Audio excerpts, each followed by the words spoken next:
Hello. Have you ever been in a position where you were in a group of friends or you were in a specific meeting or gathering and you had an opinion but you left that place without saying it? What held you back? Guess what? We all have struggled with confidence in one particular time, whether it's in decision making, whether it's dealing with imposter syndrome, whether it's negative self talk or self image, or just basically even just making friends and associating with people, or even just speaking in public. It's this monster that keeps holding us back from pursuing our dreams. It maybe causes even just limited career development. Sometimes lack of confidence will cause a delay in some area or aspects of your life because when you should have done the right thing, when you should have shown in your confidence abilities, you didn't. Confidence is this muscle that we have to keep building up, and sometimes we need it and sometimes we don't. I've not heard of a person who we can describe and say this is a confident person. It's usually through a certain situation and how they carried out themselves in that particular moment, or it is usually when somebody has presented a speech, and when you hear how these people talk, when you hear about the tone, you're like, this is a confident person. And what has worked for me is most of the times I say, what's the worst that will happen?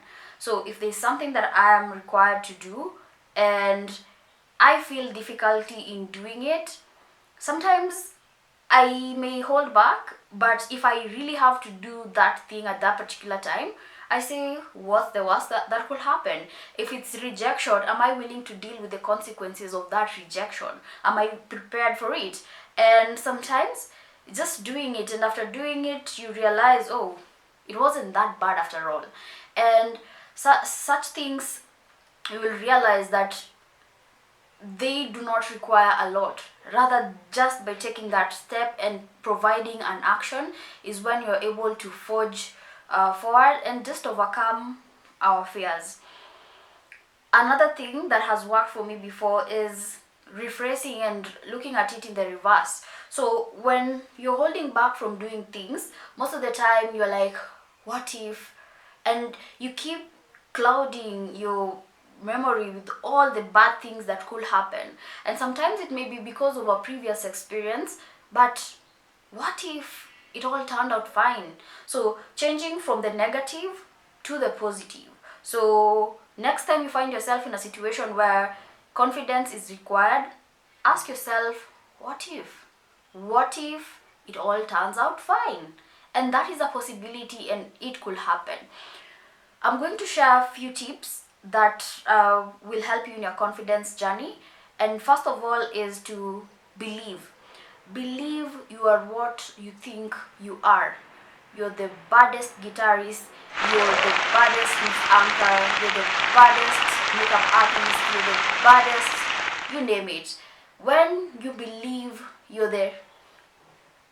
it, no one will convince you otherwise, because once it registers in your mind, no matter what people say, no matter um, people's opinion, you will keep reminding yourself that, remember, you are this and that. And one of the things that people do here is a lot of affirmations.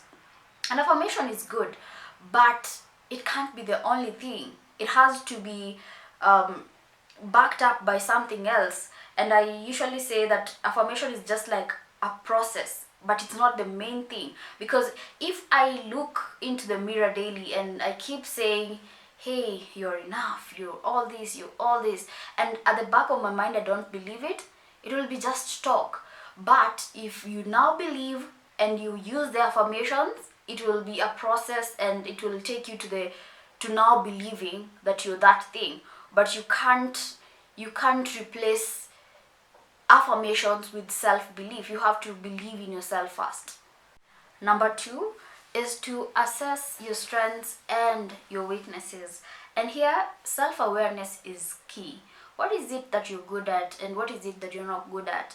And the mistake I see a lot of people doing here is trying to elevate your weaknesses to kind of try and just match up your strengths. And sometimes there can be no disbalance because you're not good at it in the first place. So even if you try, there's only a certain level that you can reach. So what you can do here is to build up on this thing that you're good at. If you're a great public speaker, sure, act like it, and when given the opportunity, go kill it. So confidence stems from competence. If you're good at something, you'll be confident at it, and even when you're showing your prowess, you have this ability. So there's no question and no doubt about it.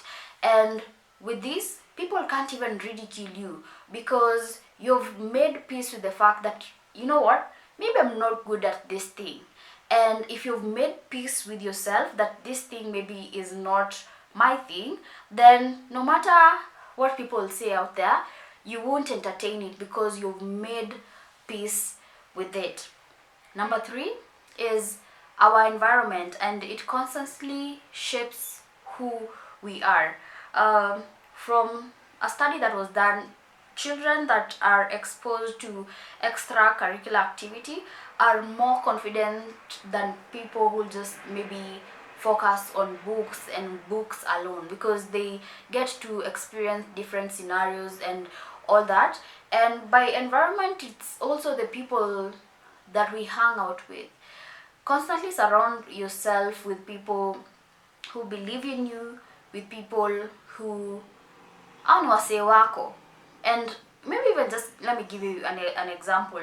When Jokali said that Njugush is not funny, you see the way Njugush friends went out and they were like, no, you won't touch our person. So in such a situation, you tend to recognize who are your people. That even when other people doubt you, even when you yourself you're not in a good place and you don't believe it, these same people will affirm you. These same people will remind you who you are and will elevate you to the place that you're supposed to be. Number 4, watch what you feed yourself. If you constantly feed yourself with worry, that's what the brain will take into account. And our mind is so powerful, and whatever we feed it is what it takes in. So if over time you have